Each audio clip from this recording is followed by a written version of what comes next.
So, so Paul, you were in charge of the 29er category of Trail Bike of the Year. What were the 4 bikes in your test? Right, I had a Trek Fuel EX, a white S150, a white EGFC, and had the bike in front of me, the Vitus Escarpe. But why was this bike the winning bike in your category? Right, well, there's 3 main reasons why it was a winning bike, and I think the first reason was it just rode the best. Like from the get-go, this bike was a total ripper. I mean, first time I got it out of the van, and I've got a little test loop, and I rode up a long climb, and I was thinking, oh yeah, it's sort of like it's good reach, got a steep seat angle, you know, suspension's not, you know, it's not too bad, not the best pedaling bike. And then when I got to the top, I thought, oh yeah, it's pretty good here. And then when I dropped into the first bit of single track, I was thinking, hang on a minute, I've got to slow down here, because it was just so much urgency, so much like engagement. I was thinking, this bike's super quick. I mean, it's like none of the other bikes felt like that. When I look at this bike, one of the things that I see is that it's got a lyric on it, and all of the other bikes have either got like Revelations or Pikes. And do you think that played to the Vitus strength, or was, you know, what?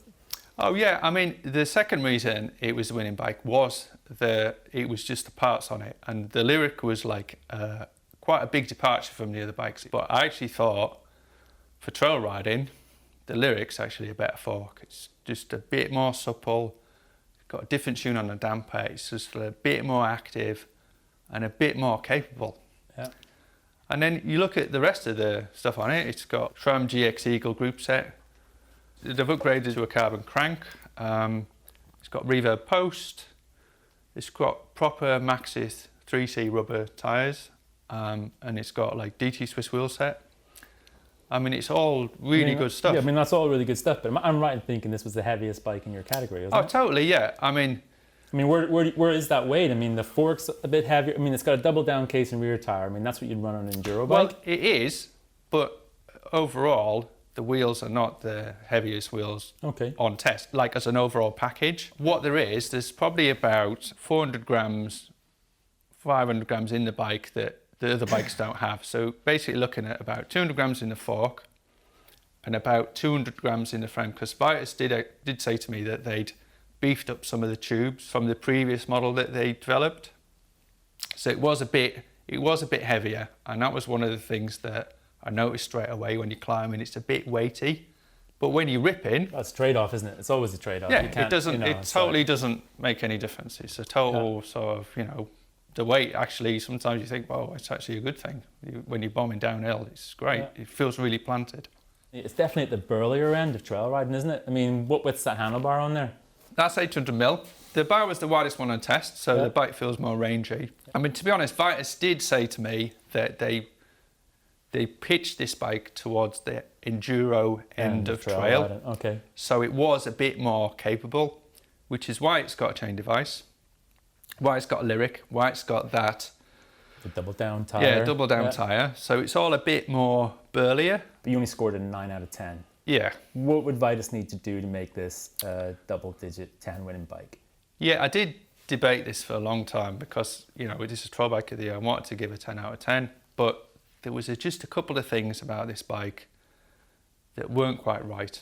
The first thing that I noticed was this was just a sort of sizing fit issue with the seat tube, and basically what Vitus has done, and what a lot of other companies have done as well, is they're fitting 150mm dropper posts now. So the issue you had was on 3 of the bikes in your test, you couldn't actually get your saddle height in the correct position. Of the 3 bikes that I had, the Vitus was the least, but it was still too high. It was about 10-15mm too high. The Trek was a bit more, it was a little bit high, but the white EGFC with the saddle at full height, I can actually reach the pedals. So there was 2 things on the YT, wasn't there? The one that I think was at the insertion, the seat post didn't go far enough into the frame. I'll show you on a seat post I've got here. This is, I've got 2 seat posts here. This is a 125 and this is a 150. And if you just compare the amount of post sticking below, it's not just... because the more seat posts you have above, it's how you more deeper below. It's like, so the seat post goes into it. Yeah. So basically, you actually have to accommodate this extra length. But what you can't just do is extend the seat tube up, because the whole saddle's higher, so you can't actually get on the bike. But the problem with a lot of bikes is they've got a pivot or some sort of... Well, they nearly all have a pivot that interrupts the seat tube. Yeah, so you can only have so much. But Vitus did say that they added a 150 post to this bike, but they didn't cut anything off the seat tube. But I mean, it's kind of, at least you can get this, in this bike, at least you can get the whole seat post into the frame. You can. If I was riding this bike, I'm maybe like, what, half an inch taller than you? Yeah. I wouldn't have had that problem at all. So for some people, it's going to be an issue. You're going to be, totally. For some people, it's not. And the thing is, there's a way around it. You just get a post like, say, this X Fusion. Yeah. It's got a smaller collar, and that'll give you the 10 mil. So you need a shorter collar and a shorter... A little bit, yeah. Some posts... Lower length to the post. And it's you know, because some posts have got like 160 here, this measurement. Yeah. And some posts are like, this is quite long. So there's a way around it. Depends on the bike. So what were the other things about this bike? The little niggles that just stopped it getting the perfect turn rating? The BB was too high. It wouldn't necessarily have been too high if it didn't have the problem with the seat tube. Okay, but that was so in terms of the other bikes in your test, how much higher was it? Oh, about 10 millimeters. So, and you had two other bikes with 140 mil travel in the rear. Yeah, so we can kind of, we're not just plucking that, it's too high out of our... We just compared like for like, and you measure the bikes across the board, and the other 140, 150 bikes were 10 millimeters lower. This was at the upper end. And so how does that impact the ride on the bike? Well, because the saddle's a bit high, and the BB's a little bit high, when you descend in, if you pushed forward over the front end a little bit. And it only happens when it's really, really steep. Okay. So really steep descents. And what you really want to do is get you a bit lower in the frame.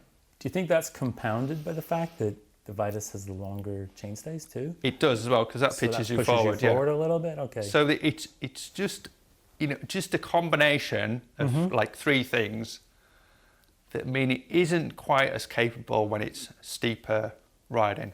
So but everywhere else, it's a ripper. So basically what they need to do is chop like 10 mil off the top of that seat mast, drop the BB height by 10 mil, and that would pretty much be it, wouldn't it? I think so, yeah. I mean, the weight in the frame, there's like, if in an ideal world, because at this sort of category, this sort of price point, £3,000, two of the bikes that I had on test, one of them was full carbon and one had a carbon front end. I think Vitus could build a bike for about £3,000 or about that sort of price point with a carbon front end. But this bike's not £3,000. No, it isn't. How much is it? And that's one of the best things about it. It's 2,699. In the Escarpe 29 range, there's only two models. This one is the top one, and there's one for about 1,750, I think. So that'd be really killer value. But I think it's looking at adding to the range. Whether that's a better spec'd aluminium bike or whether that's a carbon frame, I don't know. But there's totally room to do that. So the price is killer. It's got a really well thought out parts package, and the ride quality stand out too. So you just think it needs a little tweak to basically it needs a tweak to the geometry, because the actual seat tube length is part of the geometry. Yes. And the BB height's part of the geometry. It just needs a little bit of refinement to... But I think Vitus has room to make an amazing, perfect 10 out of 10 bike with just those little tweaks. And maybe if it went for carbon, because in its 27.5 inch category, it's got a carbon bike in there, so it's totally, you know, it could do that easily. Do you think, I mean, I think when we've had some of these bikes in the past, we've run offset shock bushings, top and bottom. Yeah, I think this bike's got a trunnion mount shock, so that eliminates the option to fit it at the top, but you could still put one in the bottom and just chip away at that BB head a little bit. And you can change the dropper post with a lower stack one, or just go with a 125. Yeah, 125 post, And I think that would bring it into, you know, that would make it a lot better. That actually but it's still, in comparison to the rest of the bikes in that category, it was still the bike that had standout ride. Oh yeah, totally, yeah. I really like what they've done with the specification, because they haven't just gone with the obvious stuff. Yeah. They fitted like the guide RE brakes, they've got a carbon crankset, but they've got a chain device on it to protect your chain ring. Yeah. Like, it's ballsy to fit a double down case in rear tire, because it's so much heavier than the normal one, and they get killed on the scales. A lot of people fit those semi-slick rear tires. Yeah, well, quicker rolling, but it just fudges the speed. It makes the bike faster in the car park.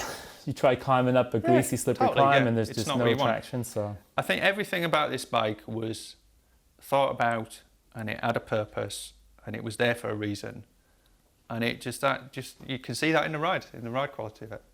great. The Vitus Escarpe. Okay. That sounded like it was a bit of a struggle to get that last bit out. I mean, Well, have you got a problem pronouncing Vitus Escarpe Yeah, 'cause Escarpe? is it Vitus or Vitus, or is it the Escarpe? I don't know.